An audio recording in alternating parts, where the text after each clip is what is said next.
My name is Scott Shirley. I'm the Director of Brewing for Lawson's Finest here in Waitsfield, and I am standing on the brewing deck with all the fermenters behind us here.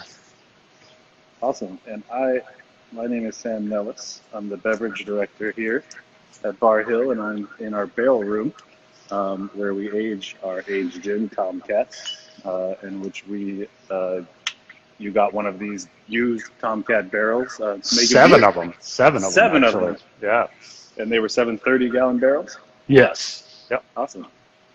Yeah, so you want to let everyone know why we're here today and what we're talking about? Yeah, absolutely. This is it's one of those great COVID stories. Elisa and your marketing team had got together back in the beginning of 2020, and we had been looking at doing some type of collaboration. And the initial steps were actually coming up with a beer using a bunch of your guys' ingredients, your juniper, your honey, and your tonics that you guys have, and doing a one-barrel batch and playing around with that. And we started brewing that around March of last year. And so nobody but the team here got a chance to taste that beer.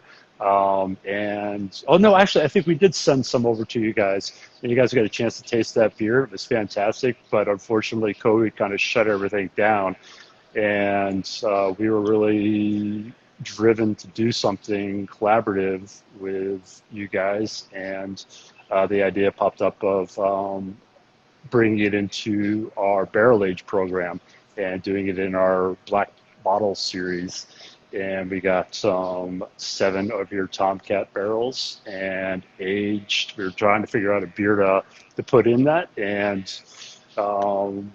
let's do something really interesting, and talk to Sean, and we settled on a high gravity Saison, bottled after DuPont.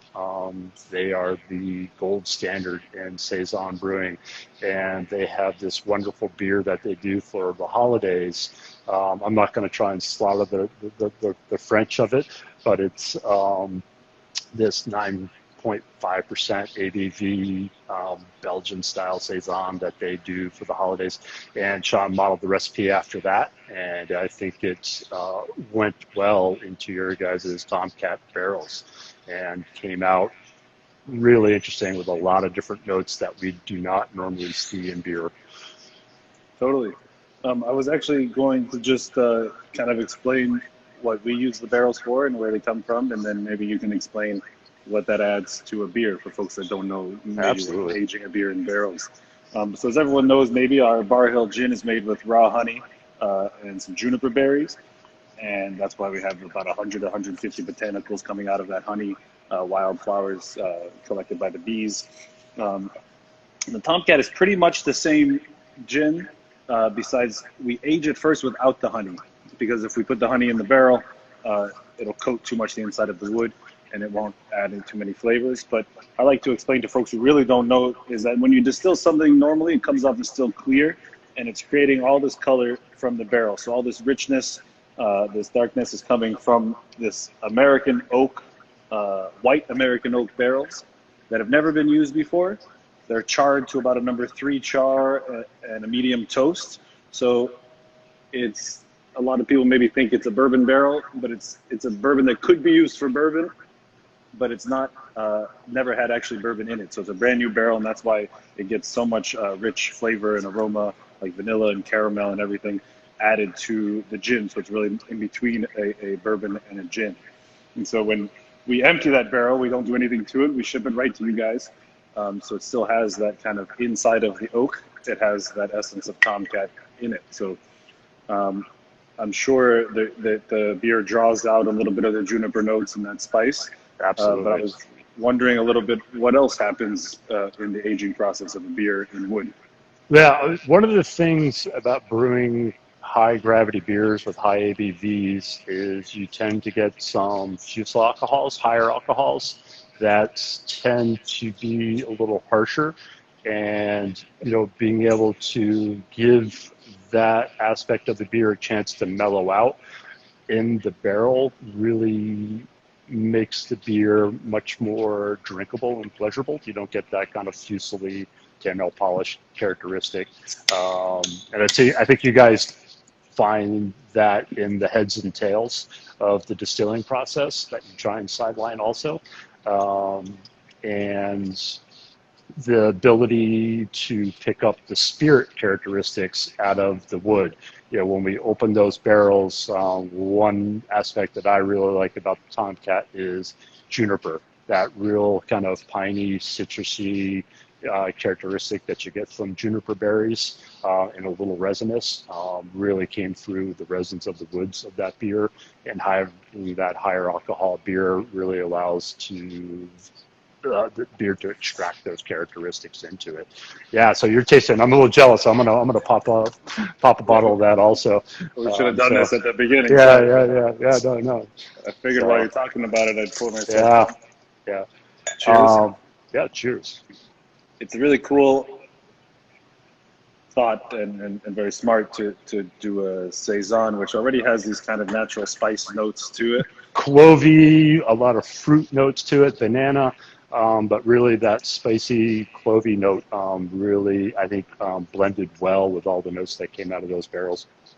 Yeah, I love it. The spice clove note pair really nice with the juniper in the gin, but then those other things you're talking about, the banana and things, I think pair very well with the vanilla from the oak. Right. So I had a question for you about barrel aging gin. And was there much of a tradition of that, or is that something that's kind of new, or just celebrating the aging process in itself? Like, where did that come from? Sure. Naturally, a long time ago, a lot of spirits just happened to be aged because barrels were, the cardboard box of the time. So there were some historical versions of gin that just kind of happened to be aged, not necessarily on purpose. Some people talk about old Tom gins that they have to be aged, but they really don't always have to be aged. But we were really looking to experiment and play around in this gray area of categories between bourbon and gin. And you'll see a lot of other gins on the market that have like slightly aged maybe. But what we really did different was the idea of using this new oak. So really treating our fresh gin, our fresh juniper spirit as that base of a bourbon to age in the barrels. So I guess to answer your question, no, it's not extremely common. There's not a huge tradition around it. But we found that the public loved it and bartenders love to play around with it because it's a great, 10 years ago I had, or eight years ago I had on my menu at a bar I worked at a Tomcat Old Fashioned, just because it was a great twist, an easy twist of a classic whiskey cocktail, but now we've added the richness of the honey, the spice of the juniper. So it's a really fun way to play in that whiskey world by making it a little twist of the spice of juniper. So I kind of call it a little bit of a category all on its own, really, because it is. So we make a Negroni. Do we call that a Negroni with Tomcat? Do we call it a Boulevardier, which is a bourbon Negroni? We don't really know, but we know it's delicious. Yeah, one of the things I like about it too is like looking at your bottle and looking at the color of this beer. They kind of line up pretty good, and I think that's a great coincidence. But there aren't a lot of gins with that amber bourbon color to them, and I find that to be really super unique about that product. And that's all from the toast of the barrels, correct? Absolutely, and it would be much lighter if we were reusing the barrels over and over again, and that's why it's kind of prominent in the beer as well, is because you're getting a barrel that's only been used once. Hasn't been emptied and reused. Every time you reuse it, it becomes more and more neutral as just a holding vessel and not imparting too much flavor. So I'm sure that's a positive for folks who want to use it after the fact. I was going to make a quick cocktail for folks if you're interested. Oh, please do. I'm quite curious. So we decided to add, I too am a huge fan of Saison DuPont and kind of those Belgian style beers, and I like the ones that even have a little bit of fruitness to them, or sometimes there's like a fruited sour that's aged. And so we decided to add raspberries. Raspberries are in season. We got raspberries from Dog River Farm just down the street here. And we decided to call this beer the Roxbury Gap instead of the Roxbury Gap. which is the gap that we would need to cross to drive from me to you, from Barr Hill to Lawsons. So it's the Roxbury gap I'm going to mix up for you folks. I'm going to put by 4 or 5 raspberries at the bottom of my shaker. And then I'm going to do a ½ ounce of honey. I'm going to muddle that together. It's nice to always muddle whatever you're muddling with the sugar. That way all the aromas and the oils that are in the herbs or the fruit that you're muddling kind of stick to that sugar. Got a nice locally made muddler here out of maple wood, not oak, but getting there. And then, since I'm going to be topping it off with a pretty strong beer, we're going to go light on the other spirits. So I'm doing 3/4 of an ounce of Tomcat. And then I found this really delicious aperitivo from Italy that's wine-based, actually. It's called Cardamaro, which is made not with cardamom, but it has some other spices in it. It's made with cardoon thistle, which is actually the artichoke family. So it's a little bit of a sweet vermouthy style, also aged in a little bit of oak, but drinks a little bit like a vermouth or a port. So it kind of adds to the richness of the beer. So do 3/4 of an ounce of that as well. And then we got an ounce of fresh grapefruit juice. So we're kind of taking some of the flavors that were already found in the beer and adding to them and accenting them a little bit. 3/4 of an ounce of lemon juice. And then I'm going to give that a little shake.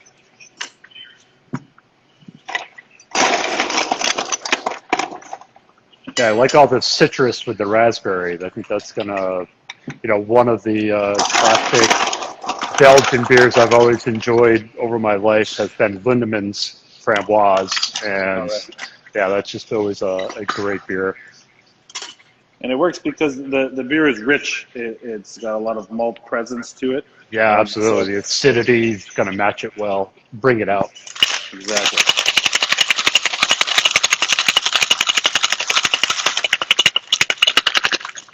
Give it a little shake. And for those who are wondering, we're going to start selling this cocktail here at our bar at 116 Gin Lane, Montpelier, tomorrow. Today you could come in and get a bottle, actually. Yep, we're going to start selling, release that beer for sale tomorrow at 11 o'clock. So Julia's giving me the thumbs up behind the screen there. Might be a line out the door already tonight, man, camping out. All right, so I'm going to top it off with our beautiful bottled beer here. And is there a reason for the black bottles that help kind of store it for longer term? Does this beer I think what Seth and I's idea and Lawson's idea behind doing like barrel aging a beer takes a lot of time and effort, takes a lot of space, and it's expensive to do. And I think we wanted to take that opportunity to really elevate the beer to the level that it could be. We talked so much about wine and cocktails, and people are very willing to spend, $50 to $100 on a great bottle of gin. And we wanted to really kind of elevate this series of beers to the quality that we were, putting into the beer and present it in a really great way. And I came across these black bottles from a company in Germany, and they're just got a great weight to them and a great look to them. And we do these kind of one-off labels with the gold background, and they all get their own individual neck tag. I put the neck tag on here. One of the my ideas behind this neck tag was kind of emulate the old tax tags that used to be on bottles of liquor, and that was where I kind of came up with that idea. So I think it really matches well with all the different spirits that we've been using to age these beers in. Totally does. And would you think that some people might lay this down in their cellar and age the beer in bottle? Or I think this one will do well. I think most of the beers that we have been doing in this series would take well to aging.